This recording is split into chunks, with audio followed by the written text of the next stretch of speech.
Assalamualaikum warahmatullahi wabarakatuh. Satyaku kudarmakan, dharmaku kubaktikan. Salam pramuka. Salam sejahtera bagi kita semua. Perkenalkan, nama saya Fauzi Fadur Rahman. Di sini saya akan mengisi poin-poin dalam buku SKU Penegak Pelaksana. Yang pertama, Islam dapat menjelaskan makna rukun iman dan rukun Islam di muka pasukan penggalang atau ambalan penegak. Dapat menjelaskan rukun sholat dan dapat mendirikan sholat sunnah. Dapat menjelaskan rukun puasa serta dapat melakukan salah satu puasa sunnah. Dapat menghafal ayat tematik dari Al-Quran dan mampu menjelaskannya. Rukun Islam.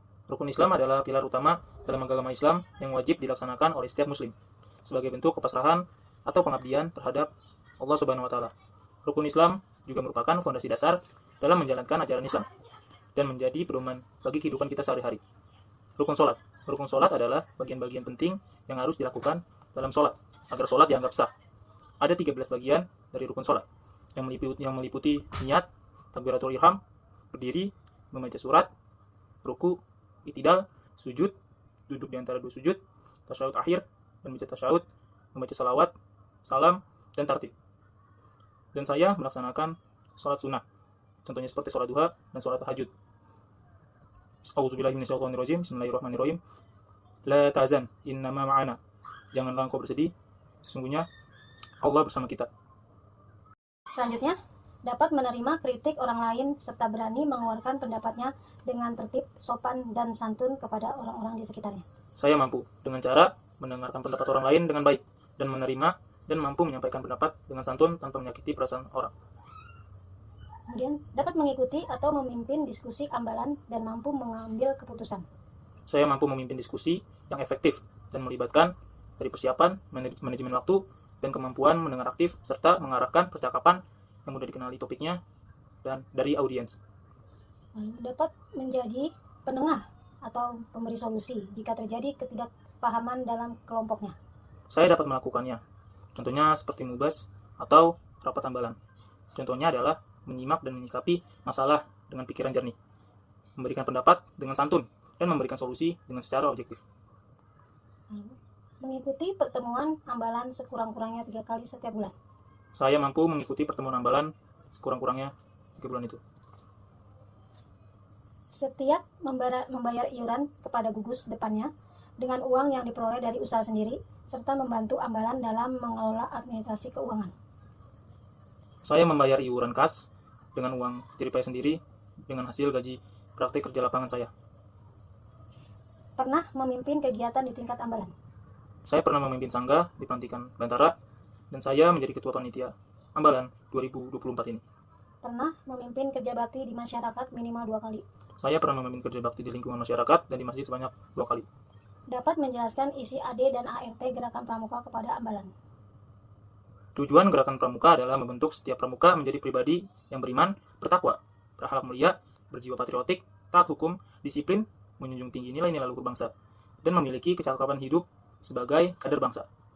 Tugasnya adalah, atau tugas pokok, untuk menyelenggarakan pramuka untuk kaum muda, untuk menumbuhkan generasi yang lebih baik, bertanggung jawab, dan mampu membina dan mengisi kemerdekaan, serta membangun dunia yang lebih baik.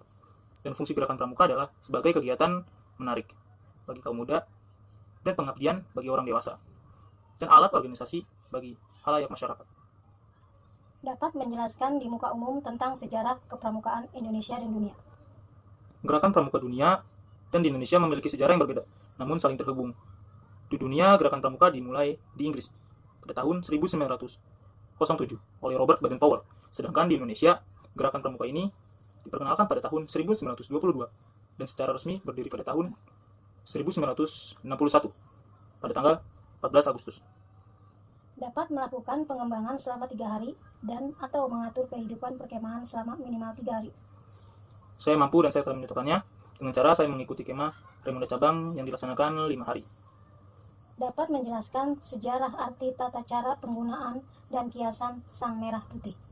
Hiasan merah putih. Hiasan merah putih pada bendera Indonesia memiliki makna dan filosofi yang mendalam, yaitu merah melambangkan keberanian dan suci, dan putih melambangkan kesucian. Dapat menjelaskan peran Indonesia dalam organisasi ASEAN dan PBB. Indonesia aktif berpartisipasi dalam PBB dan ASEAN. memainkan peran penting dalam menjaga perdamaian dan keamanan dan kerjasama di tingkat global atau regional. Dalam PBB, Indonesia melibatkan misi untuk menjaga perdamaian di dunia, memberikan kontribusi dalam menyelesaikan konflik, dan berkontribusi dalam mempromosikan kesejahteraan global. Di ASEAN, Indonesia mendorong kerjasama regional dalam berbagai bidang termasuk ekonomi, keamanan, diplomasi, untuk memperkuat persatuan dan kesatuan negara-negara di Asia Tenggara atau ASEAN. Telah memiliki keterampilan kewirausahaan yang dapat menghasilkan uang. Saya telah memiliki keterampilan kewirausahaan dengan cara saya mengikuti praktek kerja industri atau PKL di sekolah saya, dan saya melakukan tugas P5, yaitu dengan cara berjualan. Dapat menyebutkan penyebab dan cara pencegahan penyakit infeksi degeneratif dan penyakit yang disebabkan perilaku tidak sehat. Penyakit infeksi degeneratif dan penyakit akibat perilaku yang tidak sehat. Oke. Contohnya dengan cara pencegahan yang berbeda-beda.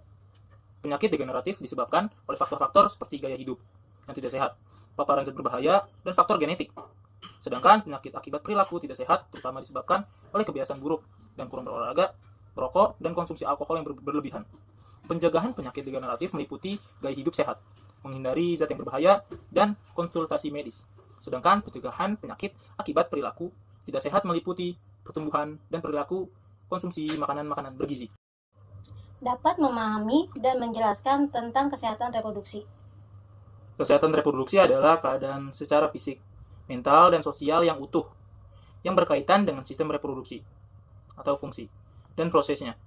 Ini mencakup berbagai aspek seperti kesehatan ibu dan bayi yang baru lahir, keluarga berencana, pencegahan dan pengulangan infeksi saluran reproduksi, serta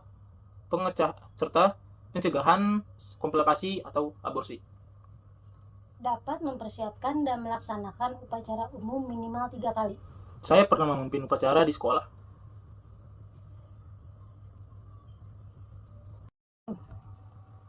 Selalu berolahraga, dapat melakukan olahraga renang selain gaya bebas dan menguasai satu cabang olahraga lain.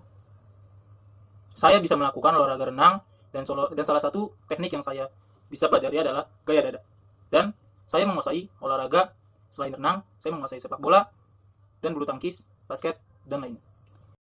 Sekian pengisian poin-poin SKU dari saya, Fauzi Fadurrahman. Terima kasih. Wassalamualaikum warahmatullahi wabarakatuh.